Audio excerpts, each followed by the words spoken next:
ರಾಹುಲ್ ಗಾಂಧಿಯವರು, ಖರ್ಗೆ ಅವರು ಎಲ್ಲ ಬರ್ತಾ ಇದ್ದಾರೆ.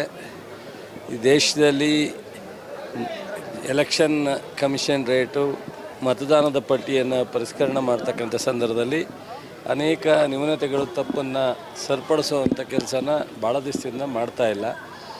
ಈಗ ಅಧಿಕೃತವಾಗಿ ನಮ್ಮ ರಾಷ್ಟ್ರೀಯ ನಾಯಕರು, ವಿರೋಧ ಪಕ್ಷದ ನಾಯಕರಾದಂಥ ರಾಹುಲ್ ಗಾಂಧಿಯವರು ಎಲ್ಲ ಥರದ ದಾಖಲೆಗಳೊಂದಿಗೆ ಇವತ್ತು ರಾಷ್ಟ್ರದ ಪ್ರಪ್ರಥಮವಾಗಿ ಬೆಂಗಳೂರಿನಿಂದನೇ ಅದನ್ನು ಬಿಡುಗಡೆ ಮಾಡ್ತಕ್ಕಂಥ ಒಂದು ನಿರ್ಧಾರವನ್ನು ನಮ್ಮ ಪಕ್ಷ ತಗೊಂಡಿದೆ.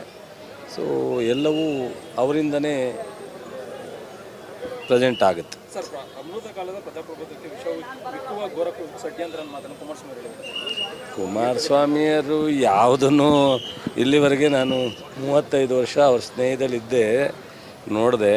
ಅವ್ರು ಏನು ಹೇಳ್ತಾರೆ ಅವ್ರಿಗೆ ಅದು ಅರ್ಥ ಆಗುತ್ತೋ ಇಲ್ವೋ. ಯಾವುದೋ ಒಂದು ಹೇಳ್ತಾರೆ, ಇನ್ನೊಂದಕ್ಕೆ ಇನ್ನೊಂದು ಹೇಳ್ತಾರೆ. ಪಾಪ ಈ ರಾಜ್ಯದ ಜನ ಹಲವಾರು ಕಾರಣಕ್ಕೆ ಅವರಿಗೆ ಶಕ್ತಿಯನ್ನು ತುಂಬಿದ್ರು. ತಾವು ಸಹ ಅನೇಕ ಕಾರಣಕ್ಕೋಸ್ಕರ ಅವ್ರಿಗೆ ಅನೇಕ ವಿಚಾರದಲ್ಲಿ ಪ್ರೋತ್ಸಾಹ ಕೊಡ್ತೀರಾ. ಬಟ್ ಅವ್ರಿಗೆ ಹೇಳಿಕೆಗಳು ಎಷ್ಟರ ಮಟ್ಟಿಗೆ ಈ ವಾಸ್ತವ ಸತ್ಯಕ್ಕೆ ಹತ್ರ ಆಗಿರುತ್ತೆ ಅನ್ನೋದು ನಾವು ನೋಡಿದ್ದೀವಿ.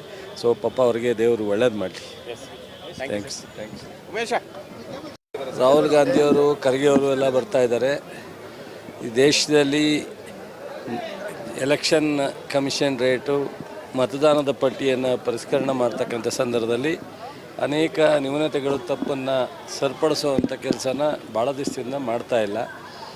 ಈಗ ಅಧಿಕೃತವಾಗಿ ನಮ್ಮ ರಾಷ್ಟ್ರೀಯ ನಾಯಕರು, ವಿರೋಧ ಪಕ್ಷದ ನಾಯಕರಾದಂಥ ರಾಹುಲ್ ಗಾಂಧಿಯವರು ಎಲ್ಲ ಥರದ ದಾಖಲೆಗಳೊಂದಿಗೆ ಇವತ್ತು ರಾಷ್ಟ್ರದ ಪ್ರಪ್ರಥಮವಾಗಿ ಬೆಂಗಳೂರಿನಿಂದನೇ ಅದನ್ನು ಬಿಡುಗಡೆ ಮಾಡ್ತಕ್ಕಂಥ ಒಂದು ನಿರ್ಧಾರವನ್ನು ನಮ್ಮ ಪಕ್ಷ ತಗೊಂಡಿದೆ.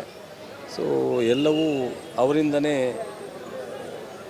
ಪ್ರೆಸೆಂಟ್ ಆಗುತ್ತೆ. ಸರ್, ಅಮೃತ ಕಾಲದ ಪ್ರಜಾಪ್ರಭುತ್ವಕ್ಕೆ ವಿಶ್ವ ಘೋರ ಷಡ್ಯಂತ್ರ ಮಾತನ್ನು ಕುಮಾರಸ್ವಾಮಿಯವರು ಯಾವುದನ್ನು ಇಲ್ಲಿವರೆಗೆ ನಾನು 35 ವರ್ಷ ಅವ್ರ ಸ್ನೇಹಿತಲಿದ್ದೆ, ನೋಡಿದೆ.